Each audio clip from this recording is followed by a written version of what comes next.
Vocês voltaram?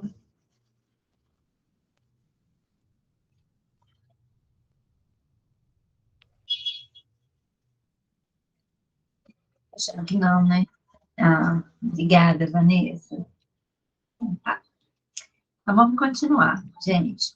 A gente chegou, então, agora no nosso último capítulo da PNAS, né? O tópico que vai falar da gestão da política de assistência social na perspectiva do SUAS.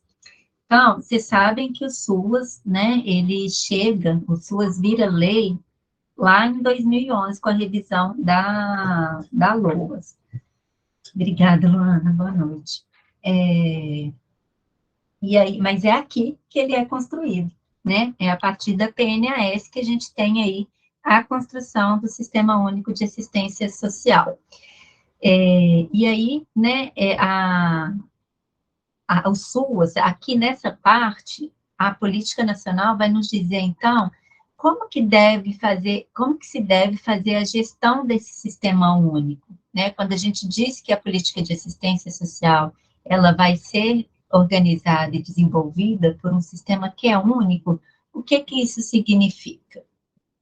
Primeira coisa, então, né, que vai ser definido é o modelo de gestão, né? Então, vai dizer ali que o SUAS, o Sistema Único de Assistência Social, ele é descentralizado e participativo.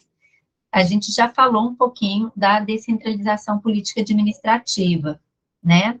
E aí aqui, a gente, além dessa descentralização, a gente traz também a participação, que também a gente já conversou um pouquinho lá no início, né? Então, o que que isso significa? Quando a gente fala que o SUAS tem um modelo de gestão descentralizado e participativo, significa que União, estados e municípios têm cada um suas responsabilidades, né?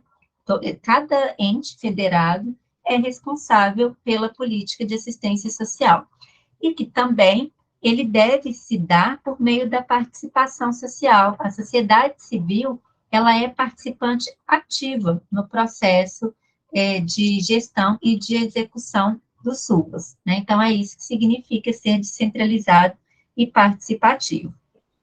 Tem também, né, um outro ponto importante, é que o SUAS, ele regula e organiza, ele vai regular e organizar as ações socioassistenciais em todo o território do país. Alguém falou alguma coisa, gente? Eu escutei um barulhinho aqui, não sei se alguém quer perguntar. Não? Não. Então, tá. O que que significa isso, né?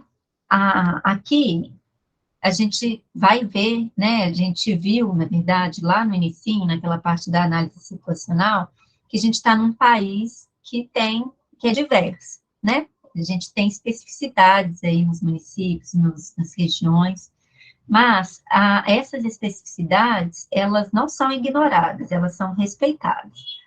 Mas apesar disso, né, tem as diretrizes que são colocadas ali no comando único. Em todo o país, independente da diferença, né, que cada município tem, vai contar com SUAS estruturado de uma mesma forma. Ali, na hora de executar, ele precisa, e na hora de gerir, né, de fazer a gestão local, as especificidades vão ser observadas e devem ser observadas, né, porque é aquilo que a gente conversou lá no início da aula. A gente não pode pensar que os municípios são iguais, né, e nem que dentro do próprio município tudo é igual, né, a gente tem as diferenças, a gente tem as especificidades, mas a estrutura maior, ela é a mesma, não importa se eu estou aqui em Belo Horizonte ou se eu estou em Saquarema, né, os dois municípios vão ter a Comunidade de Proteção Social Básica, o CRAS, Comunidade de Proteção Social Especial de Média Complexidade, o CREAS, né, os dois CRAS vão executar o PAIF, e executar o PAIF conforme a tipificação nacional, né, conforme está tipificado. Da mesma forma que os dois CREAS vão executar o PAEF, ao serviço de medidas socioeducativas, enfim, a abordagem, da mesma forma, não da mesma forma, né, eles vão executar aquele serviço conforme ele está tipificado.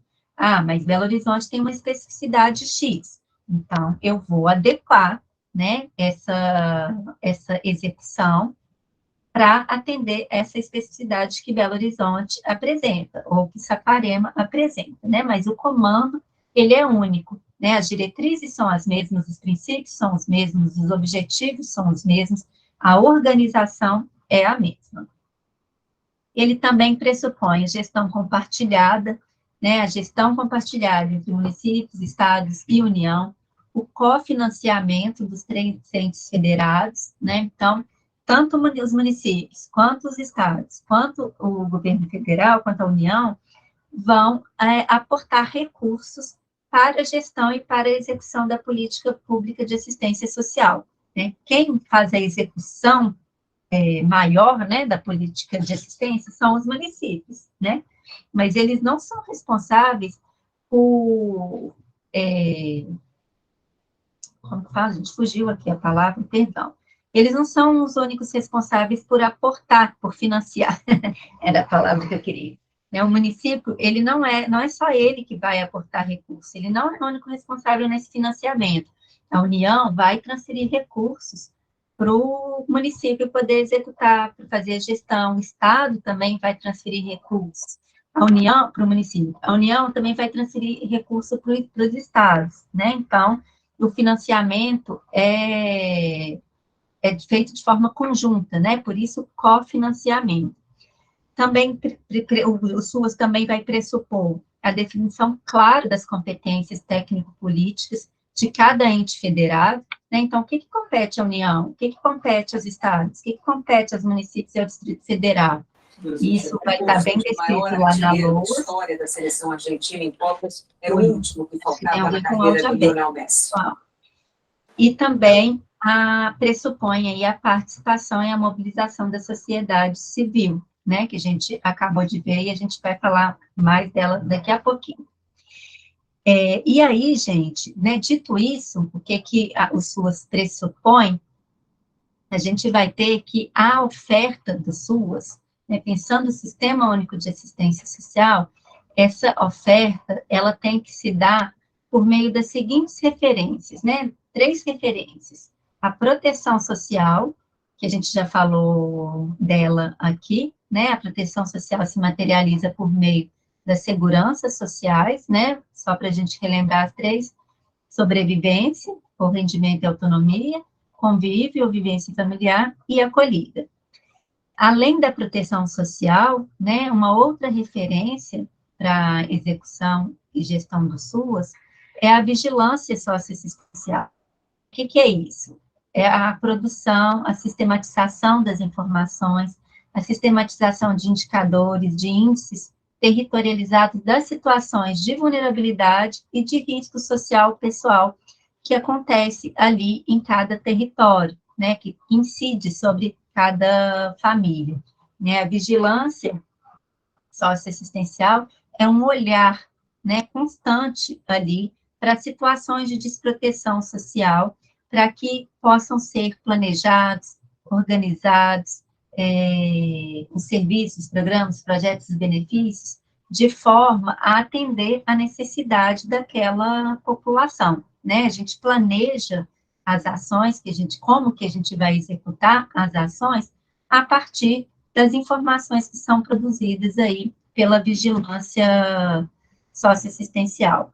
E, por fim, né, a outra referência é a defesa social e institucional, né, o direito que os usuários da política têm de terem as informações, né, corretas, fidedignas, os atendimentos feitos com qualidade, de forma digna, né, então, isso, tanto a básica quanto a especial, elas precisam garantir também que os usuários, né, as pessoas que estão sendo ali atendidas, além de ter essa atenção de forma com qualidade, né, que elas tenham a noção de direito compreendida ali naquele processo de atendimento, né, e que esse direito, ele seja viabilizado por essa política. Então, a gente precisa mostrar para a população, né, de que o que está sendo prestado ali para ela não é nada além da responsabilidade que o Estado, né, que o poder público tem para com ela, porque é um direito, né, a pessoa tem o direito de ter aquela prestação que está sendo dada. E essa prestação, ela tem que ter qualidade, ela tem que ser digna, tem que ser respeitosa, né, não pode colocar a família ou a pessoa em situação vexatória, né, e ela tem o direito de ter acesso à informação quando ela quiser, né, inclusive acesso às anotações que estão sendo feitas ali no prontuário que ela está, que está sendo montado para aquela família, né, e também aí os direitos a outras políticas públicas, né, a outras políticas setoriais, a partir dessa interlocução que a assistência social faz com as demais políticas, a partir dos encaminhamentos, também o acesso a, a outros a bens e a outros serviços públicos.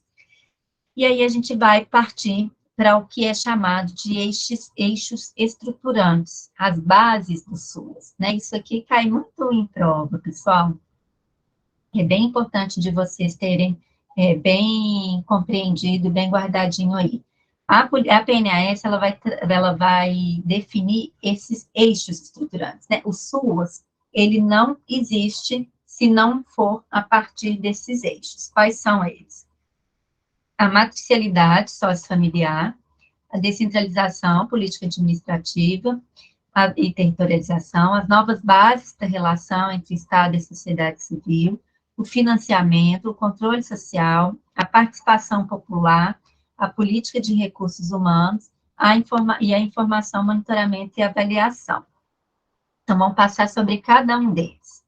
Primeiro, a matricialidade sociofamiliar, acho que vocês já devem ter ouvido bastante, né? É um dos mais falados, é um dos mais importantes aí de vocês conhecerem. A matricialidade sociofamiliar significa que a família é o elemento central ali na provisão das ações socioassistenciais, né? A família, ela está no centro das ações que a política de assistência social vai desenvolver, né? Por que a família, gente? A gente tem aí, né, no processo de evolução que a gente vai tendo aí da sociedade, né, as mudanças que vão sendo provocadas. E aí, a gente hoje, vivendo numa sociedade capitalista, né, e que aí a gente vive aí com algumas crises econômicas assolando a população, né, de tempos em tempos, a família sendo ali a responsável por garantir a sobrevivência dos seus membros, né, e sofrendo pressões ali dos processos de exclusão social que vão acontecendo nas sociedades atuais, e aí tudo se materializando ali, naquela família, né, naquele grupo familiar. E isso traz ali conflitos, traz fragilizações, e a família, ela precisa mediar as relações, né, ela precisa mediar o que está acontecendo ali, ela precisa garantir a sobrevivência dos seus membros. E ela é um espaço que é marcado por contradição, né, porque ao mesmo tempo que ela precisa manter a sobrevivência dos membros, devido ao processo devido ao macro processo, né, devido ao processo de exclusão social, algumas vezes essa família acaba sendo ela a violadora de alguns direitos, né, ela acaba sendo ali aonde as vulnerabilidades, né, as violações, as situações de risco acontecem. Por quê? Porque é ela que tem ali aquela função de proteger os seus membros, mas nem sempre ela dá conta de proteger esses membros, porque ela está inserida numa sociedade cheia de determinantes, né? A gente volta naquilo que a gente começou a falar lá no início. E essa família, ela não pode ser culpabilizada pela situação de desproteção que ela vivencia, porque não depende dela, né, não depende só dela e dos seus membros que estão ali sair da situação de vulnerabilidade ou de risco social em que ela se encontra, né, por causa dos determinantes sociais, né, a gente nunca pode pensar a família deslocada, né, separada do contexto social. E aí, independente, né, gente, e aqui quando a gente está falando de família, né, pessoal, a gente está falando aí do conceito ampliado da família, né, a gente está dizendo da família, ali a política de assistência social, ela vai compreender a família como aquele grupo que tem ali, está unido, né, seja por laços consanguíneos, seja por laços afetivos, seja por laços de solidariedade, né, então, não a família tradicional aí, né, que às vezes vive aparecendo aí nas discussões, né, então esse conceito, essa compreensão dessa família mais ampla, né, que é o conceito que a gente trabalha. E aí, para essa família dar conta de cumprir o seu papel de proteção dos seus membros, ela precisa ter condições para fazer isso. Né? Se a gente tem um contexto de desigualdade social, um contexto de desproteção social acentuado, incidindo sobre aquela família, ela acaba não dando conta de fazer, de prevenir e de proteger ali os seus membros, né? E aí, por isso a gente precisa atuar na família e não nos membros, sem culpabilizar a família pela situação social em que ela se encontra, porque é muito maior, né? A situação social que aquela família vivencia não é culpa dela, nem é culpa dos seus indivíduos, é culpa da sociedade desigual em que a gente vive, né? Então, quando a gente diz de centralidade na família, né, como que a gente atua de forma a colocar a família no centro das ações da política de assistência social, é quando a gente vai aí ter uma política de cunho universalista, que vai se desenvolver ali prioritariamente, né, nas redes socioassistenciais, que suportem essas tarefas do cotidiano, do cuidado, e que valorizem a convivência familiar e a convivência comunitária, né? Então, é esse olhar, né, a política de assistência social, fazer essa leitura da sociedade, né, de como que a gente tem vivido, o que incide sobre essas famílias, e dirigir a atenção para essa família, para fortalecer a família, para que ela possa fortalecer os seus membros. Deu aqui, gente, para entender essa parte da centralidade na família?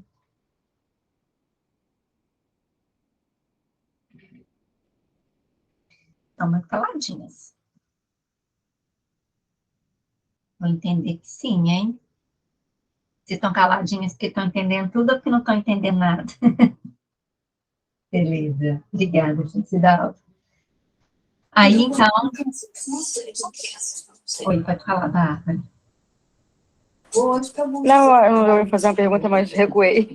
Eu ia te perguntar se você sabe se essa banca, ela aborda mais a literalidade mesmo, a literalidade, né, na questão, ou se é mais de interpretação, como é que é feito isso? Que eu não conheço essa banca. Bárbara, não vou saber te responder isso agora. Por isso que eu recuei, eu pensei depois. Mas eu vou... Amanda deve... Não sei se a Amanda ainda está aí. A Amanda com certeza vai saber.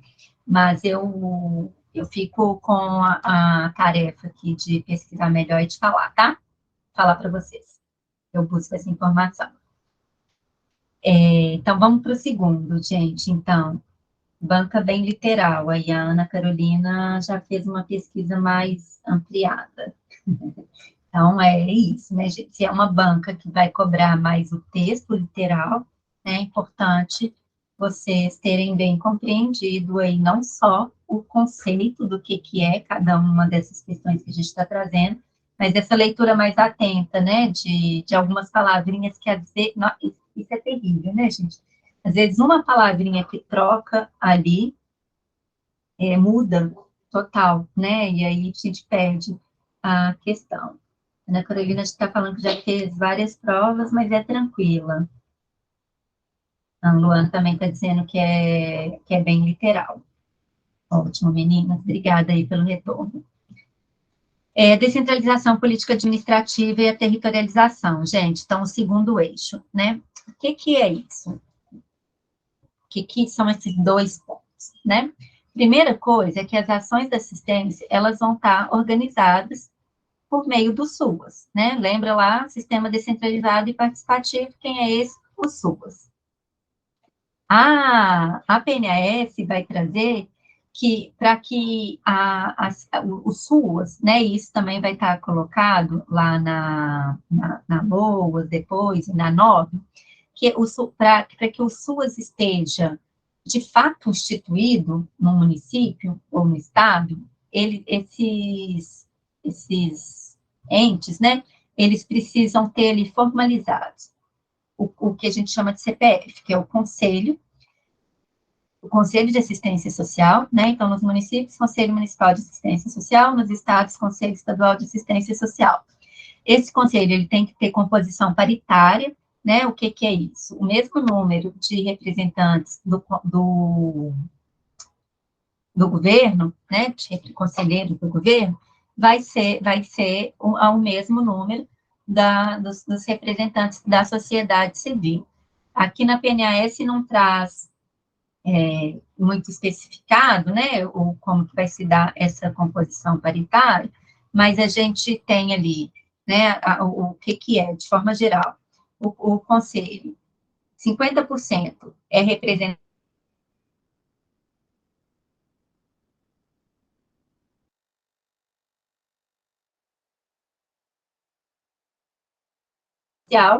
e vai ter também representantes de outras políticas setoriais, né? Saúde, educação, trabalho e emprego, habitação, enfim, diversas outras políticas públicas. Os outros 50% vão ser compostos pela sociedade civil. A sociedade civil dividida entre trabalhadores, usuários e entidades de assistência social. O P, né, é do plano de assistência social. Todo município, todo estado tem que fazer os seus planos de assistência social que vão ali ser o planejamento, né, do que vai ser feito nos 4 anos. O plano, ele é elaborado de acordo com o plano plurianual do governo, né, o PPA, que aí ele é feito de 4 em 4 anos. O plano de assistência social, ele também deve seguir essa mesma temporalidade, de 4 em 4 anos, para poder ver o que nós vamos desenvolver aqui na política de assistência social nesse período. E o plano, ele é construído de forma conjunta com o conselho, né? O conselho quem faz aí esse plano, então tem a participação direta da sociedade civil. E, por fim, né, o F é do Fundo de Assistência Social. A gente tem o Fundo Nacional de Assistência Social, os fundos estaduais de assistência social e os fundos municipais de assistência social. Tudo que vai ser empregado na política pública, qualquer dinheiro que vai ser empregado na política pública de assistência social, tem que partir desse fundo. Então, quando o município, né, vai decidir lá na disputa orçamentária quanto de recurso que vai ser gasto na política de assistência, ele vai transferir esse recurso para o Fundo Municipal de Assistência Social. E neste fundo também é onde vai ser recebido o dinheiro do Estado e o dinheiro da União para a execução e para a gestão da política no município.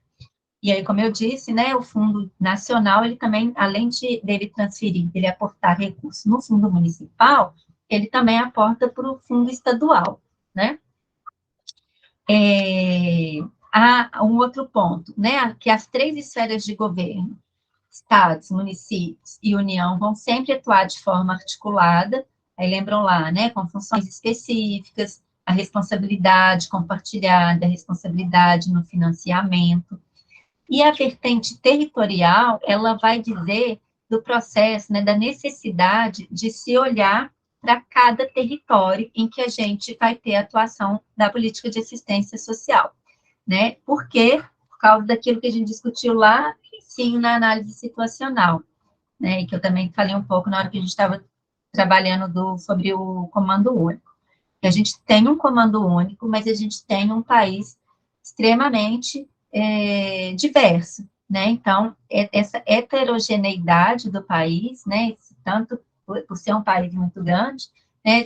As especificidades precisam ser consideradas, e aí o SUAS, ele vai ser organizado também de forma territorial, né? Olhando aí para essas especificidades e seguindo sempre o comando único. Ok, gente? O terceiro eixo, né, que são as novas bases para a relação entre o Estado e a sociedade civil. Para quem já estudou sobre a política de assistência social, vai lembrar aí, né, que a assistência, antes dela se tornar política pública, né, antes da Constituição de 88, o Estado tinha pouquíssima atuação, né, pouquíssima responsabilização sobre a assistência, o que era tido como assistência social. E aí quem fazia, né, quem dava o suporte para a população eram as entidades, né, as organizações da sociedade civil.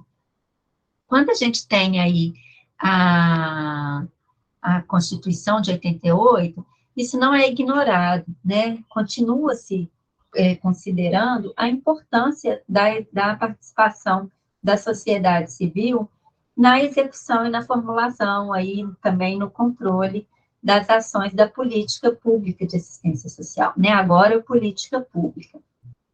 Por quê, gente?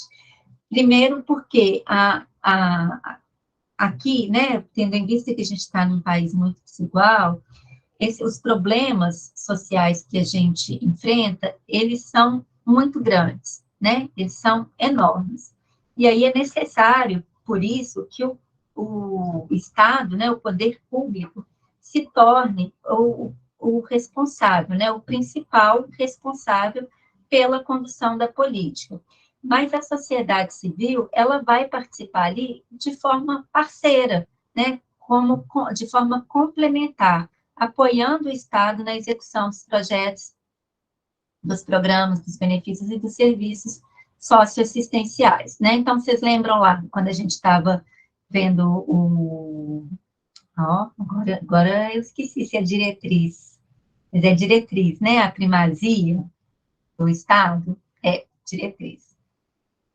A primazia do Estado, né, na condução da política pública, é nesse sentido, assim, né, de que ele é o principal responsável, mas as entidades de assistência social podem ajudar, elas podem apoiar. Sozinho, o Estado não dá conta, né, ele não vai conseguir fazer a execução da política de assistência social sozinho, mas sempre lembrando que a primazia da responsabilidade é estatal, né, então, as entidades de assistência social que vão fazer parcerias com os municípios ou com o Estado, elas vão seguir aquilo que está posto como diretriz, como princípio, enfim, aquilo que está posto pela Política Nacional de Assistência Social, né? Ela vai seguir o que o SUAS dita, né? Não vai fazer de forma desvinculada ao que está colocado pela Política de Assistência Social.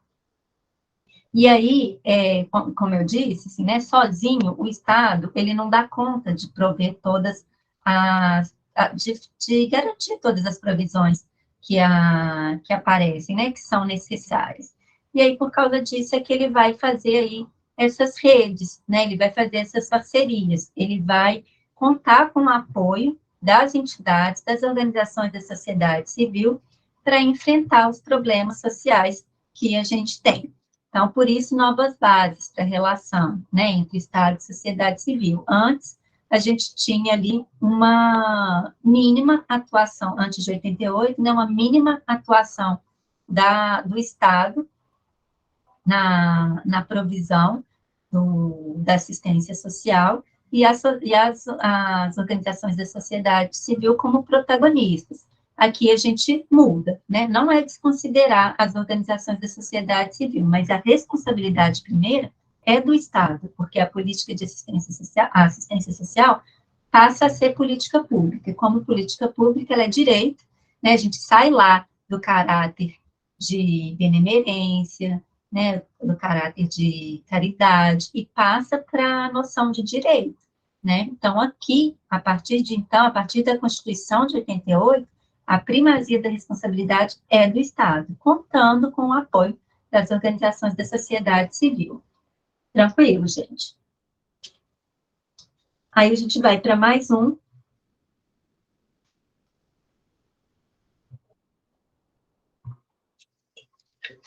Para mais um eixo estruturante, que é o financiamento, né?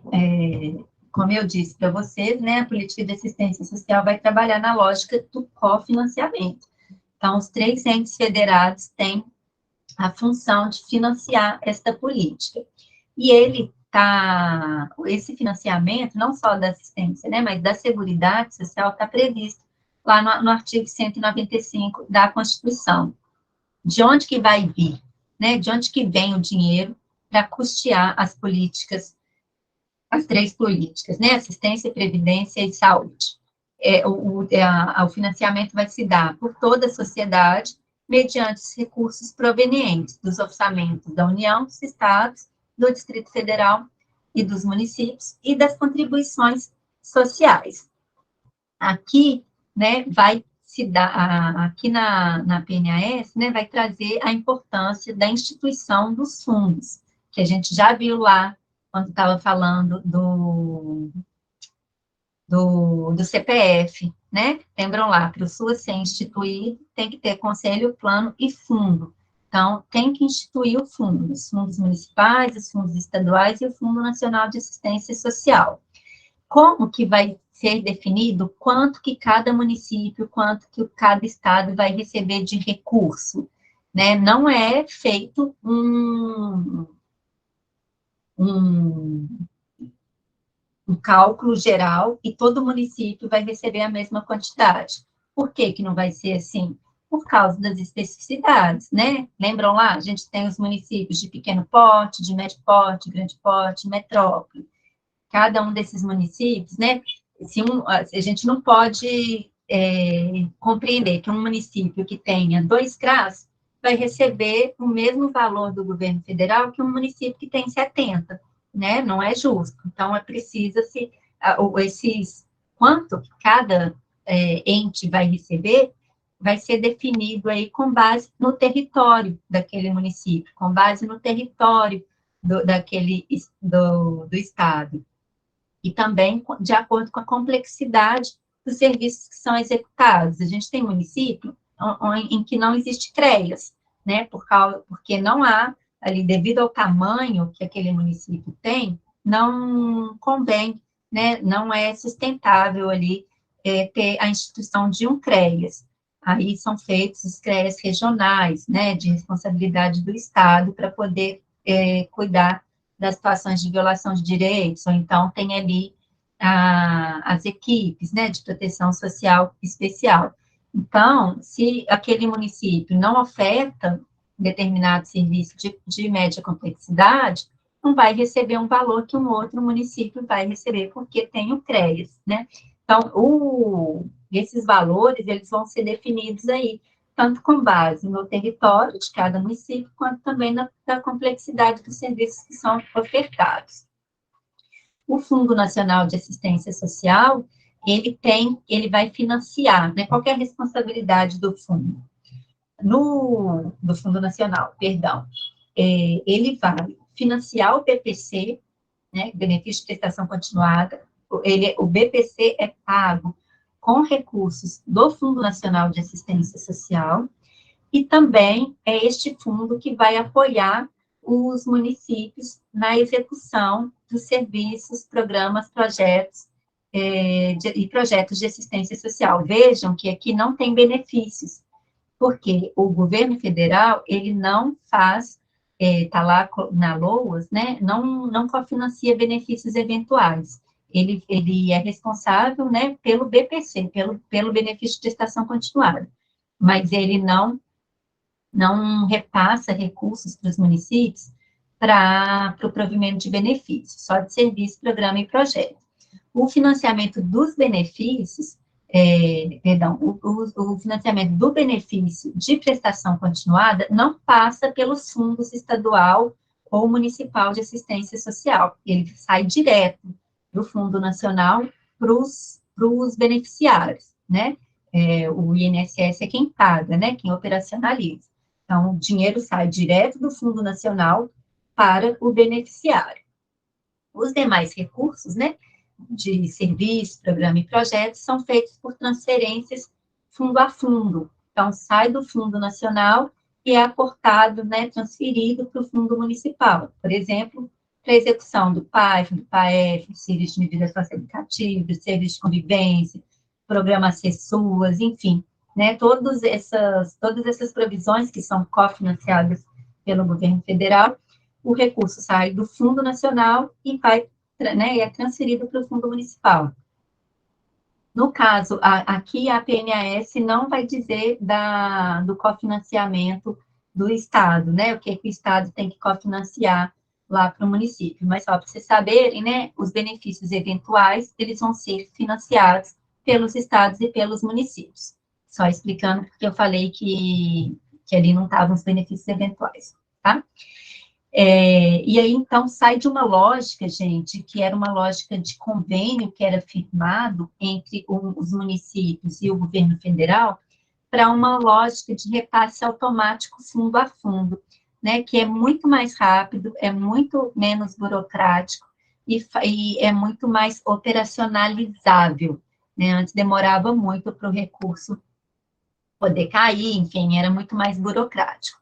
Então, a partir aqui, né, dessa lógica de financiamento fundo a fundo, o recurso sai lá do governo federal e chega nos municípios de forma mais facilitada, de forma mais ágil. Um outro eixo estruturante é o controle social, né, a gente já falou um pouco disso, assim, da participação social, né, está lá colocado como uma das diretrizes da LOAS a participação popular. Isso é muito importante, né, gente? Quando a gente diz que controle social e participação popular é um dos eixos estruturantes do SUAS, isso significa muito, né? Significa que a sociedade civil vai participar de forma ativa na gestão, na gestão e no controle da política pública de assistência social. E aí, essa noção de controle social, ela tem sua concepção já lá na Constituição de 88, né? E aí ela é reforçada aqui pela PNAS em 2004. A gente tem dois principais espaços de efetivação do controle social, né? Mas não são os únicos, são principais, por isso eu grifei ali, né? Porque a gente tem outros. O primeiro deles são as conferências, né? O que são as conferências? São um processo ali democrático, participativo, para avaliar como que está se dando a execução e a gestão da política de assistência social. Ali, a partir dessa avaliação, definir diretrizes para a política, ver, né, quais são os avanços que aconteceram, o que não avançou. Então, são espaços extremamente importantes para a qualificação da política. E aí a gente tem Conferência Nacional de Assistência Social, as conferências estaduais e as conferências municipais de assistência social, né? Na verdade, acontece da forma inversa, né? O Conselho Nacional de Assistência Social, junto com o governo federal, chama a Conferência Nacional, né? E aí ali são definidos os temas que vão ser abordados nessa conferência, né? Qual vai ser o foco da conferência. E aí começa o processo conferencial. Então, cada município vai fazer sua conferência, vai tirar deliberações ali naquelas conferências. Essas deliberações e discussões são levadas para as conferências estaduais de assistência social, em que as discussões são aprimoradas, né? são continuadas e tiram deliberações que vão ser levadas para a Conferência Nacional, né? O processo conferencial se encerra ali na Conferência Nacional de Assistência Social. E o segundo espaço, né, tão importante quanto, são os conselhos. Né? Os conselhos são aí espaços de deliberação e de fiscalização da execução da política e também do financiamento, né? O conselho ele tem um papel fundamental na aprovação da execução orçamentária da política, né? Tudo que é feito na política tem que ser prestado contas lá para o conselho. E aqui a gente também tem conselho nos três níveis, né? Os conselhos municipais de assistência social, os estaduais e o Conselho Nacional. Além de fiscalizar a execução e o financiamento da política, o Conselho ele também aprova o plano de assistência social, né? Então, é feito de forma conjunta, aquele planejamento para 4 anos, né? Lembram lá do CPF, Conselho, Plano e Fundo, né? O plano está lá colocado e o Conselho precisa aprovar esse plano que foi elaborado. Ele também aprecia e aprova a proposta orçamentária, né, da assistência social, e também faz aí o processo de regulamentação, né, e fiscaliza a execução dos serviços que são prestados pela rede parceira. Então, quando o município tem parceria, né, para executar determinado serviço, determinado programa, o município também vai fazer, o conselho também vai fazer a fiscalização dessa provisão. Mais um eixo estruturante, né, a política de recursos humanos, também extremamente importante, né, depois a gente vai ter essa... Ai, peraí, gente, só ligar aqui, o outro computador está acabando de mexer. Depois a gente vai poder falar muito disso, né, lá na nossa aula da NOB RH, mas já está colocado aqui na PNAS, né, que é necessário que o SUAS tenha uma política de recursos humanos. Por quê, gente? Para o SUAS, a principal ferramenta, né, o principal agente no trabalho do SUAS o profissional, né, são os recursos humanos. Aqui na assistência, a gente não tem, lá como na saúde, por exemplo, equipamentos que nos ajudam ali no dia a dia, né, a gente não tem uma máquina de raio-x ou de tomografia, ou um medicamento que a gente vai lançar a mão, né, para poder melhorar ali a situação que aquela família apresenta. O trabalho é muito ali na relação, né, entre trabalhador e população atendida. Então, a gente tem que ter muito cuidado ao olhar para esse trabalhador, né, tem uma especificidade ali na natureza do trabalho que é desenvolvido na política de assistência social. Então, a gente precisa cuidar muito desses recursos humanos, né? E aí, a prática que esse profissional vai desenvolver, ela precisa estar sempre em consonância com os avanços que vão acontecendo no campo da política de assistência social e também no campo das demais políticas, né?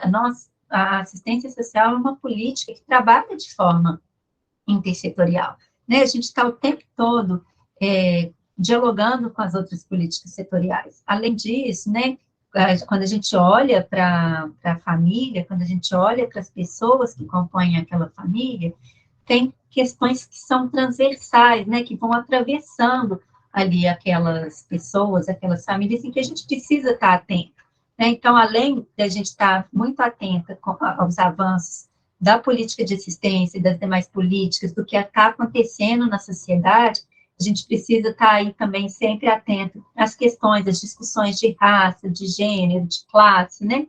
Tudo isso importa, a gente precisa ser qualificado para a gente poder trabalhar de forma a atender, de fato, né? A dar conta, a estar preparado para atender as necessidades que são apresentadas.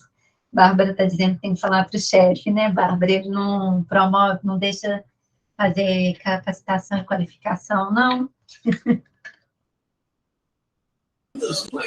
Na verdade, eu acho que eles não têm a noção de como que é o nosso cotidiano, né? É aquela coisa, cuidar de quem cuida de quem, né? Sim, É muito complicado. Mas exatamente. somos resistentes, né? Eu trabalho em CRAS, então, Ah, você imagina, trabalha em casa, bacana. trabalho. É um trabalho árduo, né, gente? Sim. É o trabalho cotidiano ali, todo dia, ali com as famílias em situação de vulnerabilidade, situações que vão sendo apresentadas, que às vezes, né, a gente não dá conta, né, a gente não, enfim, porque a gente é A gente humano adoece, também, né? né? Exato, exatamente. E a gente precisa ter esse olhar cuidadoso, né? A gente sabe que, infelizmente, não é em todo lugar, né, que a gente consegue ter esse olhar mais cuidadoso para esses profissionais. Mas a nova RH, ela vem depois exatamente para dizer disso, né, assim, para discutir a precarização do trabalho, os vínculos trabalhistas, né, que a gente vê muito aí ainda presente na assistência.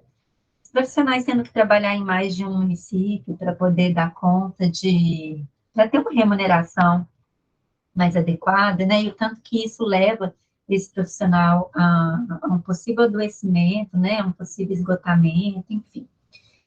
Isso é um ponto extremamente importante. Seguindo, gente, aí Ana Carolina dizendo, né? Trabalho no CRES e na educação. Não deveria ser necessário isso, né? A gente deveria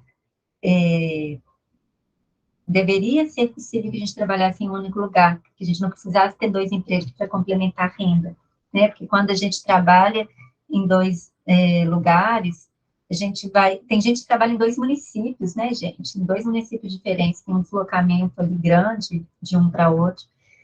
Enfim, essa discussão dá pano para manga, né? Vamos voltar aqui. Então, a gente precisa aí, né, ter essa necessidade de conhecimento profundo das legislações implantadas pós-Constituição. A gente precisa olhar para esses trabalhadores, para a gente trabalhar o desenvolvimento de novas habilidades, de novas competências.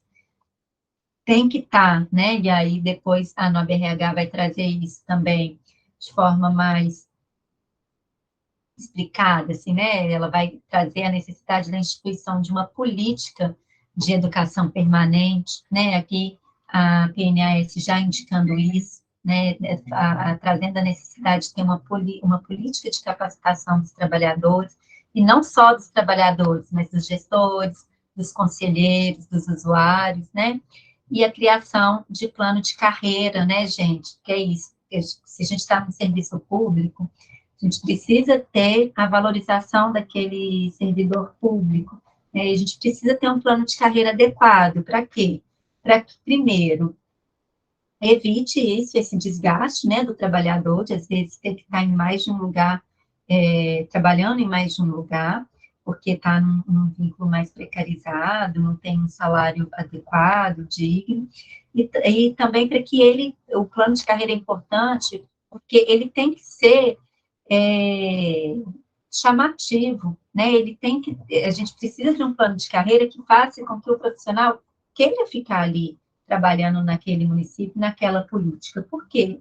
Porque se assim não for, a gente vai ter trocas de profissionais de forma recorrente, e isso vai gerando interrupção ali, né, no trabalho que está sendo desenvolvido. Porque aí o trabalhador vai sempre querer buscar algo melhor, e ele está correto, né, vai querer buscar empregos melhores, trabalhos melhores, e aí a gente vai tendo interrupção, né, uma rotatividade muito grande de trabalhador, o que leva à interrupção ali das ações que estão sendo desenvolvidas com as famílias. E, por fim, né, o último eixo estruturante é a informação, o monitoramento e a avaliação. Né, a gente não faz política pública sem avaliação, sem monitoramento e sem informação. Né, gente? Tudo que a gente faz, a gente precisa gerar informação. Tudo que a gente faz precisa ser monitorado e precisa ser avaliado. Para quê? Para ver se está dando certo, né? Porque não adianta a gente ficar ali quebrando cabeça, batendo cabeça para fazer uma ação que não vai ser efetivo, né, que não está atendendo às necessidades da população, que não está indo ao encontro do que a população necessita. E aí, para nos ajudar, né, nesse processo, é importante, a política nacional vai trazer que é importante formular e implantar um sistema, né, um sistema de informação, um sistema de monitoramento e de avaliação, que dê conta ali de fazer o processo de acompanhamento e de avaliação dessa política. Né? E aí eles vão trazer que esse sistema deve ter o objetivo de mensurar a eficiência e eficácia das ações que foram previstas lá no plano de assistência social. Esse sistema deve ser capaz de avaliar a transparência das ações que estão sendo ofertadas, de acompanhar, de avaliar, né, como está sendo realizado, de trazer a possibilidade de realização de estudos, pesquisas e diagnósticos, né, as informações que a gente produz ali, os atendimentos que a gente está desenvolvendo, elas podem servir, né, e elas servem para a realização de estudos que são importantes para a qualificação de determinada questão, né, elas podem, a partir das informações que a gente produz, é que a gente vai poder planejar novas ações, né, a gente avalia e planeja novas ações, então é extremamente importante aí que a gente tenha esse olhar, né, que todos os municípios tenham implantado, né, que todos os municípios se preocupem com a produção de informação, com o monitoramento e com a avaliação da política de assistência social em seu território. E aí aqui a gente acabou o conteúdo, pessoal. Então, passamos aí, né, pelo tópico 3, o capítulo 3, que vai tratar da gestão do SUAS, né? Então, como que o SUAS está organizado, qual que é o modelo de gestão desse sistema, quais são os eixos que estruturam esse sistema, né? O sistema, ele não pode funcionar sem, né? E esse sistema, ele é único em todo o país, respeitando, claro, as especificidades que cada território apresenta, né? Mas o comando é único, a estruturação é única. Beleza, gente? Aqui até tem alguma dúvida? Tá falhando o áudio, gente? Acho que não, né? Talvez, Vanessa, você sair e voltar de novo ajuda. Podemos passar para a resolução de algumas questões, meninas? Vocês querem fazer algum comentário? Beleza. Alguma dúvida, alguma questão? Então, vamos seguir. Então, aí a ideia aqui eu trouxe algumas questões aí de concurso, né? Vocês receberam o caderno de questões, né? Com essas questões que a gente vai trabalhar aqui hoje, está na mesma ordem. A ideia é, eu vou lendo, e aí conto com vocês aí, para vocês me dizerem o que está certo, o que está errado, e aí a gente vai discutindo, beleza? Então, vou ficar olhando mais aqui para o lado, porque, como eu estou apresentando, eu não vejo o chat, e aí é para eu ver o chat aí, para vocês me sinalizarem as respostas corretas e incorretas. Então, a primeira questão, vocês vão ver que são todas questões bem recentes, né, acho que todas são de 2022, ou tem uma de 2021, agora eu não lembro, tem mais questões, né, vocês receberam também o caderno extra, sobre a política nacional, né, cai muito em concurso, então, tem muita questão aí para a gente poder treinar. Mas vamos lá, então. A primeira questão é lá da Prefeitura de Recife para o cargo de assistente social. Então, a Política Nacional de Assistência Social, editada em 2004, define a sua operacionalização do campo protetivo que. Então, a gente tem 5 opções aí, eu vou ler, vocês me indicam qual que está certa. Observem lá, ó, no enunciado, né, a Política Nacional de Assistência Social. Então, está indicando bem direitinho que é sobre a PNAS. Então, vamos lá. Define a sua operacionalização do campo protetivo que legitima a responsabilidade dos 3 entes federados, União, Estados e Municípios, na oferta de benefícios socioassistenciais vinculados à segurança alimentar, e aos que apoiam as garantias sociais na saúde. E aí, gente, está certo ou está errado? E se tiver errado, aonde que está o erro?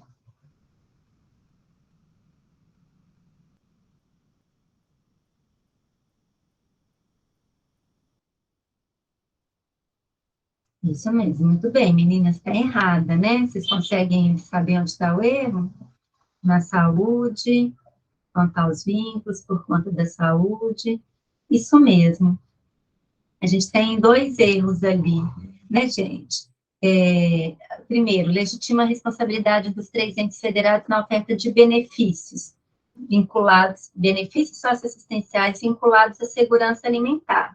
Não, né? Não é isso que está colocado lá. A política nacional ela não vai trazer a segurança alimentar como foco, né? Até porque a gente tem aí uma política de segurança alimentar, né? É uma outra política, e a gente não tá focada nos benefícios, né? Tem também serviços, programas e projetos, né? Então, não é só benefício, e não são benefícios no campo da segurança alimentar.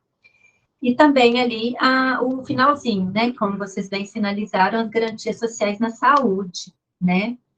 Não, a gente está falando da política de assistência social, né? E não da política de saúde. Então, certinho. Errada a questão, né? Certinho a indicação de vocês.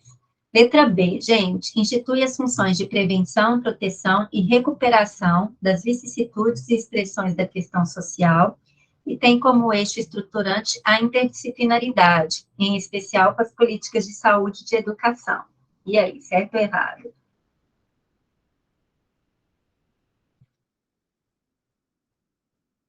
Isso, errada, né? Onde que está o erro?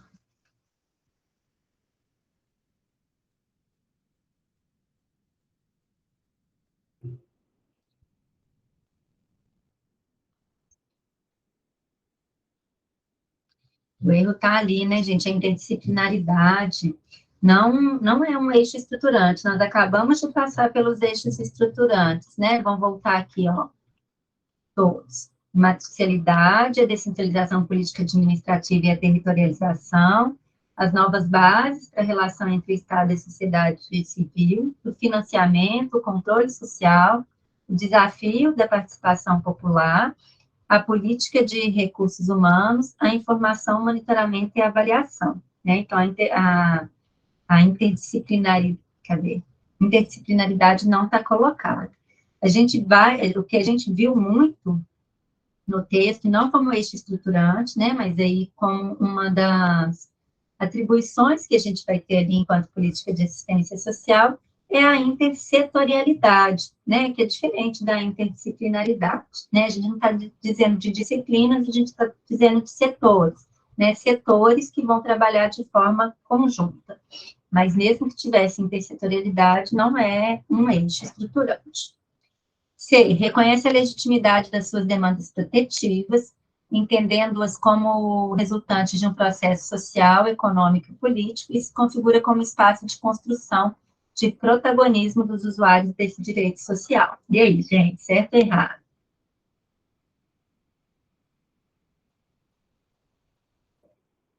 Isso mesmo, tá certinha, né? A gente viu isso bastante, assim, né? A necessidade da gente reconhecer as demandas,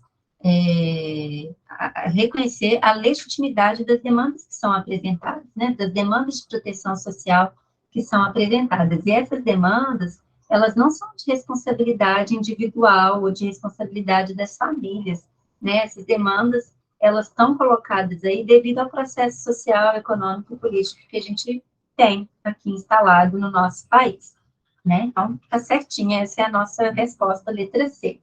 Vamos ver o erro das demais? Letra D. Configura o caráter exclusivamente estatal, atendendo às demandas reconhecidas, sendo que prioriza, em função da instituição do BPC, os segmentos de idosos e pessoas com deficiência. Não é o caráter exclusivamente estatal, né? A gente viu lá a primazia da responsabilidade estatal, responsabilidade do Estado. Mas a sociedade, as organizações da sociedade civil vão atuar de forma parceira, né? Isso mesmo, Nádia, parabéns. E não só isso, né? Isso, Luciane, também. E não só isso, tem um outro erro ali, né? Não prioriza só idosos e pessoas com não prioriza idosos e pessoas com deficiência, né? Vocês lembram lá do público usuário da assistência social? Tem lá as pessoas, né? Quem que é o público? São os grupos, quem que é o usuário, né? O público usuário, os grupos que estão em situação de vulnerabilidade ou risco social, né? E a gente vai ter ali algumas situações que são destacadas para caracterizar essa vulnerabilidade ou esse risco social. Mas não tem a priorização de idosos e pessoas com deficiência por causa do BPC. Né? A gente viu lá, traz a condição de deficiência, traz o ciclo de vida, né? Além das pessoas idosas, as crianças, os adolescentes, também traz a questão do gênero, né, as mulheres, enfim, então não tem essa priorização aqui, essa priorização de idosos e pessoas com deficiência, beleza?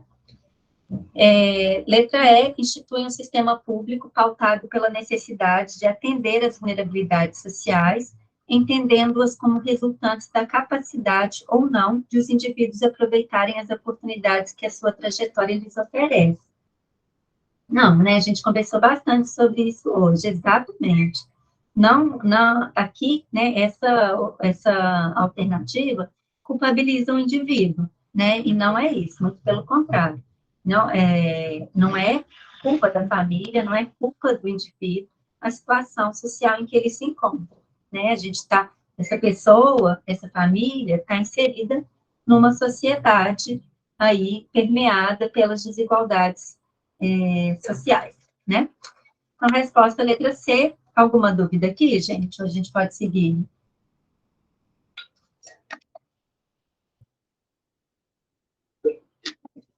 Seguir, então.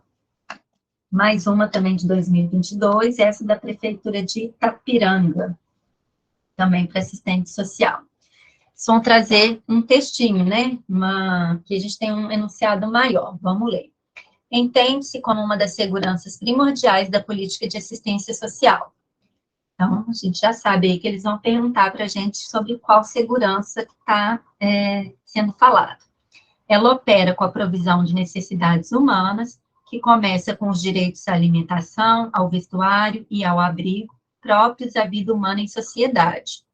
A conquista da autonomia na provisão dessas necessidades básicas é a orientação desta segurança de assistência social.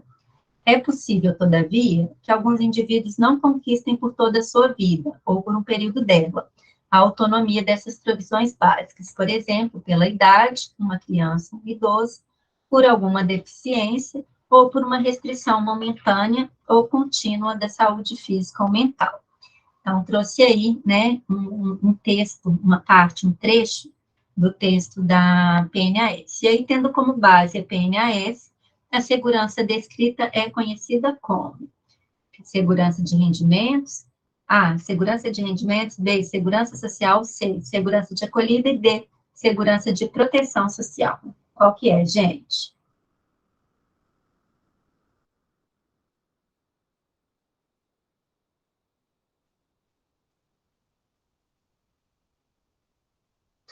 Mais alguém? Luciane acha que é C.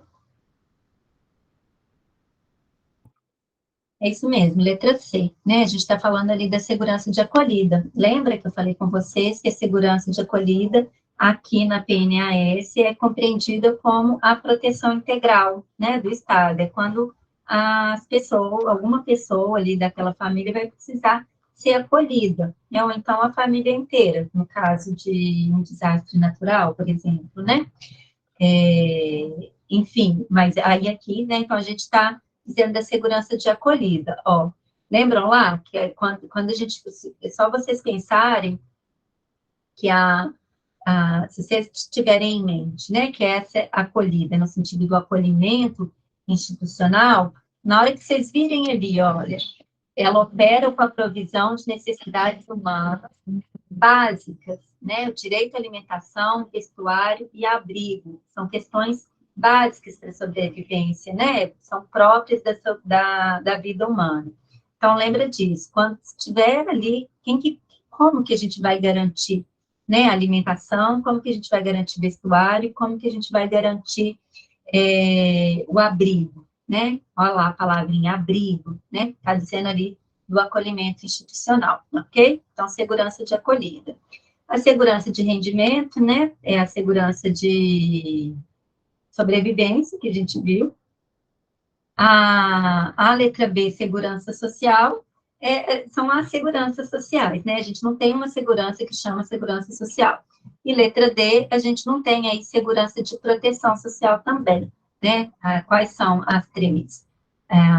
De acolhida, a de sobrevivência e a de convívio, beleza? Vou passar aqui por causa do nosso tempo, mas qualquer dúvida vocês podem me chamar, viu, gente? Essa aqui eu achei interessante, ela é para o cargo de cuidador social, mas eu achei interessante porque eu gosto dessas questões para a gente treinar, né, essas questões de completar lacuna, que é uma forma diferente de cobrar, às vezes, o conteúdo, né, e eu acho que ajuda bem aí para fixar o conteúdo. Então, vamos lá, existem 5 princípios que regem a PNAS. Assinale a alternativa válida. Gente, desculpa, tem hora que as motos passam aqui num barulho que é impressionante. Então, assinale a alternativa abaixo as palavras que completam corretamente as lacunas dos itens 1 a 5 e condizem com esses princípios. Então, vamos lá, gente. A opção, a primeira ali, né? É o que do atendimento às necessidades. Acho que, peraí, deixa eu mostrar aqui as opções. Isso, é que não coube tudo no mesmo slide. Estava ficando muito piquititinho. Então, vamos lá. Tracinho, né? Tananã, do atendimento às necessidades sociais sobre as exigências de rentabilidade econômica. Qual palavrinha aqui se encaixa ali? Supremacia ou inferioridade?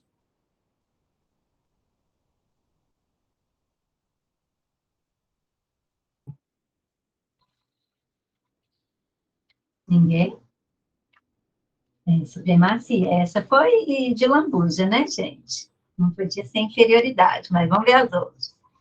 Tananã dos direitos sociais a fim de tornar o destinatário da ação assistencial alcançável pelas demais políticas públicas. Particularização ou universalização?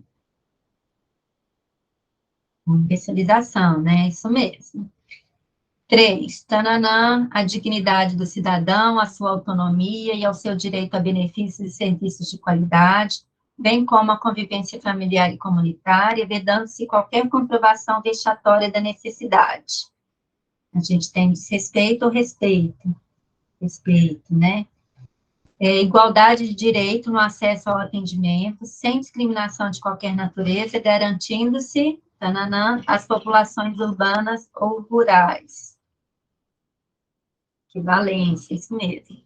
E divulgação ampla dos benefícios, serviços, programas e projetos assistenciais, bem como dos recursos oferecidos pelo poder, tananã, e dos critérios para sua concessão. Público, né? Isso mesmo, gente. Então, é lá o SURID, né? Para ajudar aí na memorização. Então, letra C, né? Supremacia, universalização, respeito, aí vem a equivalência e o público. Isso mesmo, Bárbara. Letra C, então. Mais uma. No que concerne à Política Nacional de Assistência Social e ao Sistema Único de Assistência Social, julgue o item a seguir. Então, aqui, né, para a gente dizer, ler aí a afirmativa e dizer se está certa ou errada.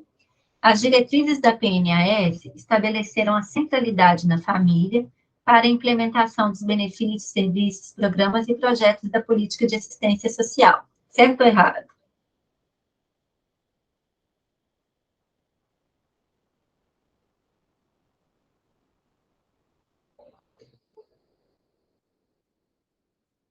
Certinho, né, pessoal? Lembram lá da matricialidade sócio-familiar né? E a gente também tem um princípio, né? Centralidade na família, e depois o eixo estruturante, a matricialidade sociofamiliar, né? Ter a família como centro das ações da política de assistência social, né? Que ações são essas? Benefícios, programas, projetos e serviços, né? É como se materializa a oferta da política de assistência social, né? Assistência se materializa por meio de serviços, benefícios, programas e projetos. Então, certinho. Mais uma. Tem outras, Luciane, sim, né? Não é a única, né?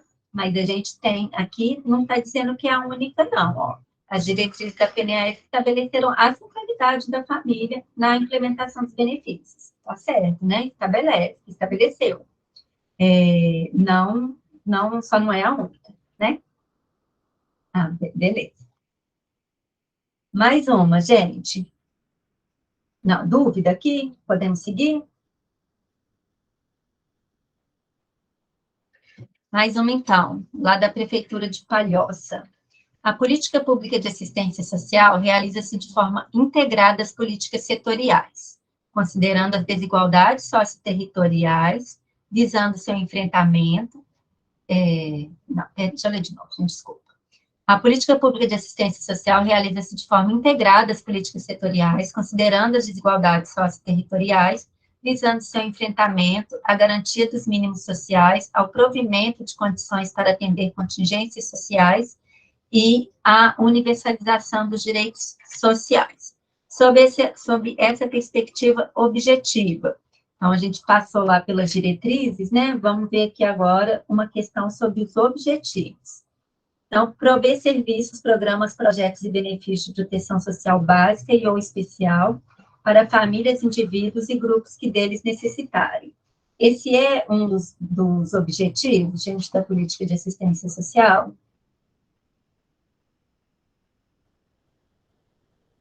Sim, né? Então, tá certa. Essa tá certa. 2, contribuir com a inclusão e a equidade dos usuários e grupos específicos, ampliando o acesso aos bens e serviços socioassistenciais básicos e especiais em área urbana e rural. Tá certo? É um dos objetivos? Também, né? Então, temos 1 e 2 corretas, por enquanto. Então, a gente já descarta aí a letra A, né? 3, assegurar que as ações no âmbito da assistência social tenham centralidade na família, que garantam a convivência familiar e comunitária. Certo, também, né? E, por fim, 4, centralizar o Estado na concepção e implementação de benefícios, serviços, programas e projetos junto às famílias. E essa?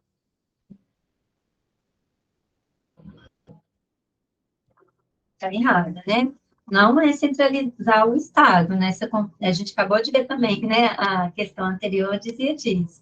Não é centralizar o Estado, é centralizar quem? A família, né? Quem está no centro das ações socioassistenciais é a família e não o Estado, né? Então, isso mesmo, Luciane, letra P. Apenas as assertivas 1, 2 e 3 são corretas, né? A 4 está errada. Isso, Bárbara. Isso mesmo, aí para lembrar, né? Pro com as. São 3 objetivos. Mais uma, então, né? Para a gente ver aqui, né? Para a gente fazer a relação, né? Para a gente fazer aí a correlação entre a afirmativa e entre as opções que a gente tem lá. Então, sobre a assistência social e as proteções afiançadas, verifique as assertivas e assinale a correta, né? Então, a gente tem 2 níveis de proteção, né? Proteção social básica e proteção social especial, com 3 níveis de complexidade, né? Básica, média e alta.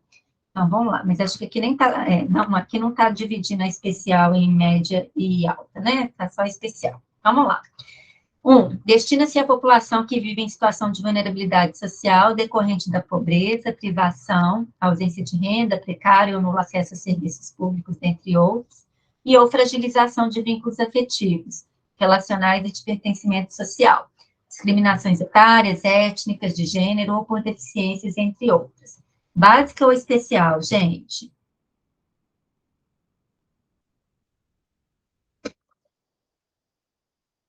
Básica, isso mesmo, né? Tá lá logo no início, né? A gente viu, logo quando a gente começou a falar da proteção social básica, a gente disse disso, né? Famílias em situação de vulnerabilidade material, vulnerabilidade relacional e fragilização dos vínculos afetivos, relacionais e de pertencimento social, com proteção social básica.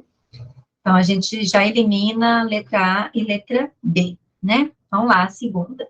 É a modalidade de atendimento assistencial destinada a famílias e indivíduos que se encontram em situação de risco pessoal e social por ocorrência de abandono, maus tratos físicos e ou psíquicos, abuso sexual, uso de substâncias psicoativas, cumprimento de medidas socioeducativas, situação de rua, trabalho infantil, entre outros. Especial, né? Falou ali situação de risco, a gente já sabe que é proteção social especial. Então, a gente tem aí a gente já, essa questão foi fácil, né? A gente já sabe ali que é a letra C, mas vamos seguir lá para a gente fixar aí o conteúdo. 3. Os serviços serão executados de forma direta nos Centros de Referência de Assistência Social, CRAS, né, principal equipamento da proteção social básica, e em outras unidades básicas e públicas de assistência social, bem como de forma indireta nas entidades e organizações de assistência social da área de abrangência dos CRAS. Então, vocês lembram lá, né, que a básica está lá colocada, ela pode ser executada, ela tem que ser executada de forma direta, por meio dos CRAS, e ela pode também ser executada de forma indireta por meio de parcerias, né? Mas o CRAS não pode ser executado de forma indireta, não. Outros, nem o PARF, né? Outras provisões podem ser ofertadas de forma indireta, como programas, projetos, serviço de convivência, né? Mas o PARF não pode. E 4, tem estreita interface com o sistema de garantia de direito, exigindo muitas vezes uma gestão mais complexa e compartilhada com o Poder Judiciário, Ministério Público e outros órgãos e ações do Executivo. A gente viu isso sobre a especial, né? Que como ela atua nas situações de violação de direitos, requer essa atuação mais direta com o sistema de justiça e também com o sistema de garantia de direitos. Então, é básica especial, né? Nossa resposta é letra C. Podemos seguir para a nossa última questão? Então, vamos lá. Assinale a alternativa correta sobre a matricialidade sociofamiliar a partir dos pressupostos da Política Nacional de Assistência Social. Letra A. A matricialidade sociofamiliar é uma das bases da Política Nacional de Assistência Social para atender a família tradicional a partir de uma unidade da rede de proteção da assistência social. Tá certo ou tá errado, gente? E se tiver errado, onde que está o erro?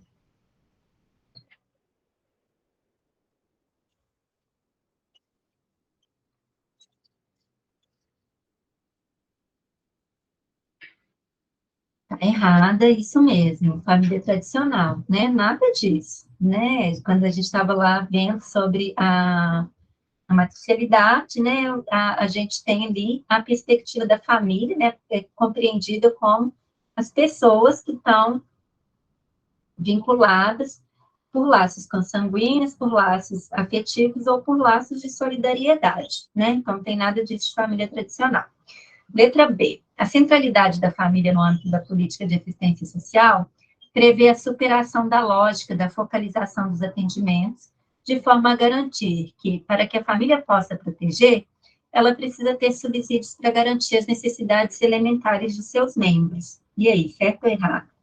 E se estiver errado, onde está o erro?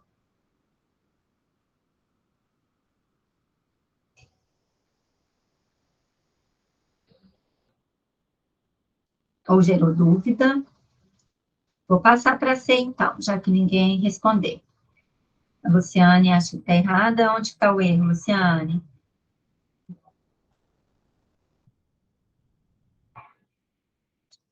Vou passar para C, que acho que gerou dúvida, hein? Os serviços socioassistenciais voltados para o atendimento das famílias em condições de vulnerabilidade e risco social somente poderão ser ofertados dentro das unidades do Centro de Referência de Assistência Social. Certo ou errado, né, gente?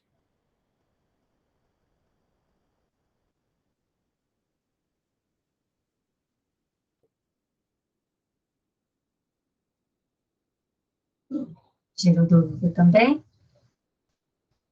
Nádia achou que está certa. Vamos passar mais uma. Toda família que estiver vivenciando situações de fragilidade de vínculos poderá ser atendida pela política de assistência social somente a partir dos programas de transferência de renda. E essa, gente?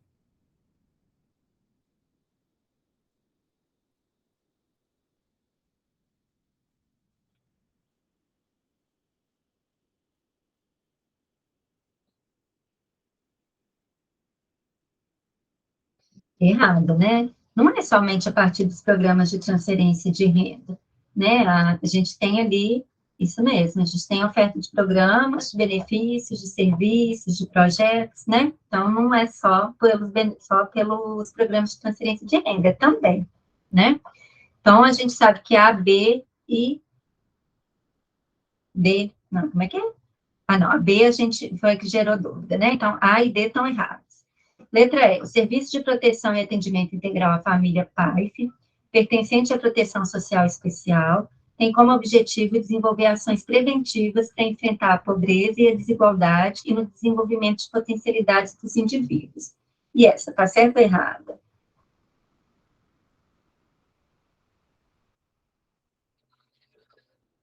Essa está errada. Vamos passar, então, pelas três que geraram dúvida, né? Que estou vendo aqui que a Luciane acha que está certa, a Nádia colocou que está errado. Vamos começar pela E, então. Estou acabando, viu, gente? A E está errada, por quê? A Nádia colocou aí bem certinho. O PAIF, ele não é da proteção social especial, é da proteção social básica, né? Então, o erro está ali na proteção social especial, ok, Luciana? A letra, aí vamos voltar lá. A letra, qual foi a outra? C.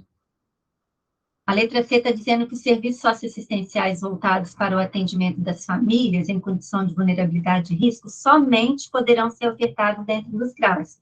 Não, né? A gente viu lá que tem os CRAS, principal equipamento público, né, da básica, mas as entidades, né, as organizações da sociedade civil também podem ofertar serviços de proteção social, e também tem a média complexidade, né? A gente tem os CREAs na média complexidade, tem a alta complexidade, né?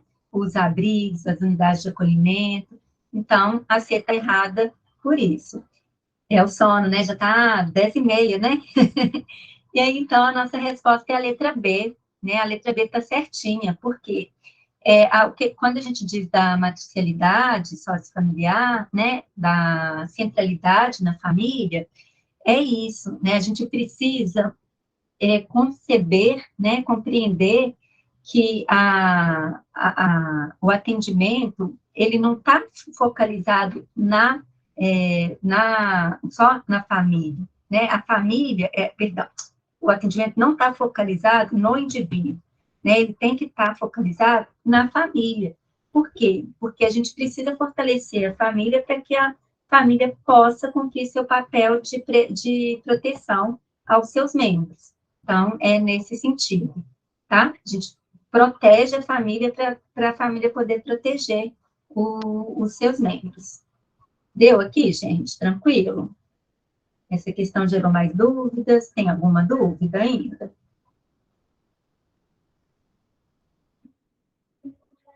Não? Então, é isso, pessoal. Espero que vocês tenham gostado aí, que tenha sido possível compreender esse conteúdo enorme da Política Nacional de Assistência, né? Muita coisa, mas sigo aí à disposição de vocês, tá? A gente se encontra mais para frente. Obrigada, Nádia. Uma boa noite para vocês, bom descanso e estou à disposição. Obrigada, Luciane.